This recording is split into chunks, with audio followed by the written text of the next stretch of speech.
Hi everyone. So in the previous lectures and the previous classes, we have discussed the influence line diagram and its application on a single point load, a UDL for a shorter span and UDL for a longer span. In this class, we are going to discuss about 2 point loads which were spaced, and using the influence line diagram, samely we are going to measure the responses such as shear force, bending moment and the absolute maximum bending moment. Let me start the class. So this is a simply supported beam of 15 meter span in which the point of interest, they say the X point is 6 meters from the left support, and they have given 2 point loads. One is 100 kilonewton and the other is 200 kilonewton, which has been separated by a distance of 3 meter, and you need to find out the responses such as maximum shear forces, absolute maximum bending moments with these respects. So what are we going to do? Again, we are going to plot the ILD for a shear force. So ILD for a shear force, we know that the negative is X by L and the positive is L minus X by L. So this value is X by L and this value is L minus X by L. So let me calculate it. So X by L, 6 by 15, so which is 0.4. Obviously this value will be 0.6. We know that the ordinate, summing up the ordinate will always gives you 1. So that's the thing. So next we're going to find out the positive shear force, positive F max, shear force maximum. So for finding out the positive shear force maximum, we need to keep the heading load at, the tailing load 200 kilonewton at this 0.6 intercept. So in the question there will be given which load is heading. Maybe 200 load is heading, you need to draw it reversely. That 200 kilonewton comes first and the 100 kilonewton has to be at the second position. But in this question it has been clearly given that 100 kilonewton is heading. So that's why I will plot it like this: the 100 kilonewton at the first load and the 200 kilonewton as the second load. So I am plotting the positive shear force and I am placing the 200 kilonewton here and the 100 kilonewton here, so which are at a distance of 3 meter. So this is 3 and the left distance, this is 6 meter. So the positive shear force, and this one is 0.6. okay. So before we are going to this category, we need to find out the shear increments. So what is the shear increments? If we increase the load or if we displace the load, whether this positive shear force will increase. So such increase is called as shear increase. So shear increase is nothing but if we displace the loads, it should produce the maximum shear force. That is what. So what is the formula? So the formula is cumulative load divided into distance divided by the length of the beam minus W1. So which we are displacing. See, I am superimposing the loads here. So I am going to move this wise. So that is a positive shear force. Since the positive shear force is progressing like this way, so we need to move the loads to the progressive sides. So I am displacing this. So which will go first? So this is our point of interest. So the 200 kilonewton alone first moves from here. So the 100 kilonewton will remain here itself at the point of interest. So at the point of interest means you need to calculate at this point. So at this point. So what will be the cumulative load? The total load is 200 plus 100, 300 into the distance between the loads. The distance between the load is 3 divided by 15. So which is the length of the beam, and which load I am moving? So I am moving the 200 load. So what is the value? So it is 300 into 3 divided by 15 minus 200. So which is minus 140. The value is not a matter. So you need to know only the negative signs. So it is a negative. So which is very clear that by moving the 200 kilonewtons to the progressive part, it won't produce any positive shear force. So the load movement doesn't produce positive shear force. So that's why 200 kilonewton is the critical load for the positive shear force itself. So now we can calculate the ordinate. So we need to find out the shear indicator, then only we can do this problem. So what is this? We know the formula. For 9 meter it is 0.6. So such that for 6 meter. So what is the value? So the value is 0.4. So now we will calculate the positive shear force maximum. So which you know that load into area. So there are two loads. So I'm marking it as a cumulative. So what is the load? So which is 200 into 0.6 plus 100 into 0.4. So which is 120 plus 40. So which is 160 kilonewtons. So the maximum positive shear force is 160 kilonewton. So next we will consider the maximum negative shear force.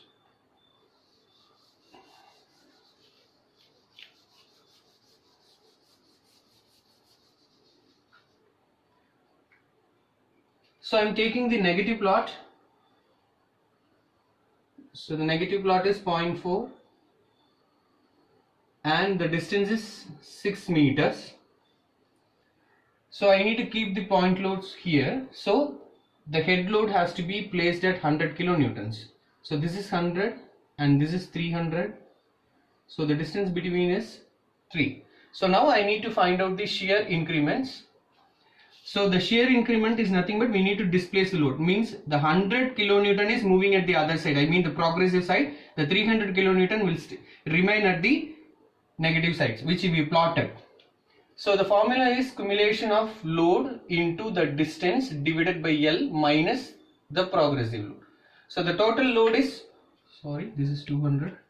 The total load is 300 into the distance is 3 meter divided by 15 is the length minus the progressive load. I am moving only the 100 kilonewtons to the other side. So the value is 100. So what we need to know? So the 300 into 3 divided by 15 minus 200 into 3 divided by 15 minus 100. So it is minus 60. So we don't need any values, we just need minus. So it is negative. So always whatever it may be, either it is a positive shear force or negative shear force, we need the maximum value as the positive. So this produces the negative shear force. So there is no need for us to move since it only produces the negative shear force. If it produces the positive shear force, we can move the loads. Since it is negative, we may left here itself. So the load same, the load doesn't produce positive shear force. Since for all the analysis we consider only the positive shear force. Let me now calculate the negative shear force maximum. So for that we need to find out this ordinate. We know the formula for determining this ordinate. So let me find out. So 0.4 divided by 6 into, what's the value, 3. So which is 0.2. So you know load into ordinate, that is a formula. So the load is 100 into 0.4 plus 200 into 0.2. So which is 40 plus 40. So which is 80. So negative shear force maximum is minus 80 or 80 kilonewtons. So let me now find out the bending moment, maximum bending moment. So for the maximum bending moment, we need to plot the ILD, which we know. So ILD will be,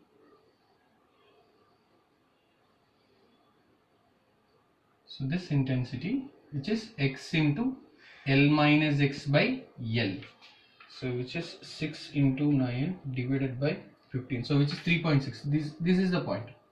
So before going that, we need to also find out the loading rate by which this loads can be properly seated here. So we need to find out the loading rate. So let me find out the loading rate. For loading rates, there are 3 conditions. So let this be the x. So for x conditions, both the loads are at left side. So maybe this is 100 and this is 200. So both the loads are at the left sides. So what will be the loading rate formula? So the loading rate formula is W lift divided by X minus WR divided by L minus X. So that is the loading rate. So the loading rate for this condition, maybe the condition number 1, equals to the left total, this is a section, so the total load will be 200 plus 100, that is the 300 which is acting at the left. So which is divided by 6 minus right is there is no load at right, so 0, and divided by L minus X is 9 meter. So obviously, so the value is 50. So the value doesn't matter, it is positive. So for the second condition, so what is the second condition? For the section XX, one load, maybe the section is the center. So the section is center for both the loads. So this is left side load and this is right side load. So what will be the loading rate? So the loading rate is WL divided by X minus WR divided by L minus X. So hopefully L is 200 divided by 6 minus right side is 100 divided by 9. So value is 200 divided by 6 minus 100 divided by 9. So 22.22. So this is also positive. So for the third section, both the loads are acting at the right side of the section. So this is 200 and this is 100. So this is WL and this is WR. So the loading rate will be, so left side it's 0 divided by 6 minus right side is 300 divided by 9. So which is minus 33.33. So here it is negative. So for these two conditions it's positive and this condition it is negative. So which insists that this is the location of critical load. So you need to place the 200 kilonewton exactly at the X point, not the 100 exactly at the X points. Now we'll find out. So I'm placing here the 200 kilonewton and here the 100 kilonewtons. So we need to find out this intercept. Maybe this distance is 3 meter and this distance is 6 meter. So this intercept will be 3.6 divided by 9 into 6. So the value is 2.4. So now we will calculate the maximum moment. So the maximum moment is load into ordinate. So which is load? Load is 200 into 3.6 plus load is 100 into 2.4. So which is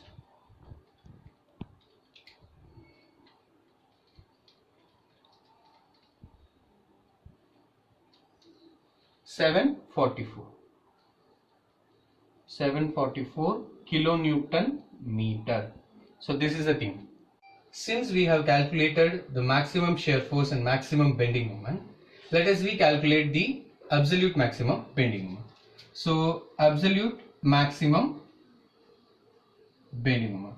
So before going to calculate the absolute maximum bending moment, we need to find out the resultant of these forces and the line of application of resultant force. So see, I'm taking only the loads, I'm not considering any part of the beams. So which is 200 kilonewton and there is another load of 100 kilonewton which is spaced at 3 meters. So hopefully there will be a reaction R. So the total resultant is 200 plus 100 which is 300 kilonewtons, and let this distance be x bar. So now taking the moment at 200 kilonewton, I am specifying this point as m1. So moment at m1 is equal to, so 200 into 0, so there is no need for you, still I am writing the load since it's a load, plus 100 into 3 plus 100 into 3 which is equal to resultant R into X bar. So which is resultant is 300 into X bar. So let me find out what is the value of X bar. So which is 300 divided by 300. So which is 1 meter. Okay.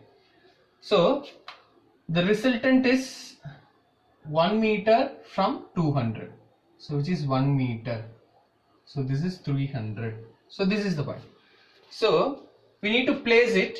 So where we need to place this total loads? So you just split the distance between the 200 and the resultant force into 2. So let it be. So the distance is 1 meter. We are splitting this distance. So which will be 0.5 meter on either sides. Now you place this point, this particular point, to the center of the spin. Then since it is the maximum, absolute maximum bending moment, we know that the maximum bending moment will be at its center. So which is, I'm writing the dimensions here, which is 7.5 and 7.5 meters. So what we need to do, we need to fix this point here. So I'm fixing there, which means from here, for a distance of 0.5 meter, the load is 200 placed, and from here 2.5 meters, the load of 100 kilonewton is placed. There is no need for you to plot the resultant forces. Now we know that the critical section or the loads always falls under the 200 kilonewton. So we need to plot the ILD for below this 200 kilonewtons. So what will this distance be? So since this is 7.5, out of that 0.5 will get deducted. The value is 7. And if this is 7, and what this value will be? This value will be 8 meters. So for this condition, the X value is 7 and the L value is 15. So on substituting here, we know the intensity formula is X into L minus X by L. So the value is 7 into 8 into 8 divided by 15. So 3.73, that is the value. Also you need to find out the intercept of this point. So this distance is 3 and this distance is 5 meters. So we can find out this intercept. So 3.73 divided by 8 into 5. So the value is 2.33. So let us calculate the absolute maximum bending moment. So the absolute maximum bending moment is nothing but the accumulation of load into ordinate. So load is 200 and the ordinate is 3.73 plus load is 100 into the ordinate is 2.33. So let me calculate the value. 200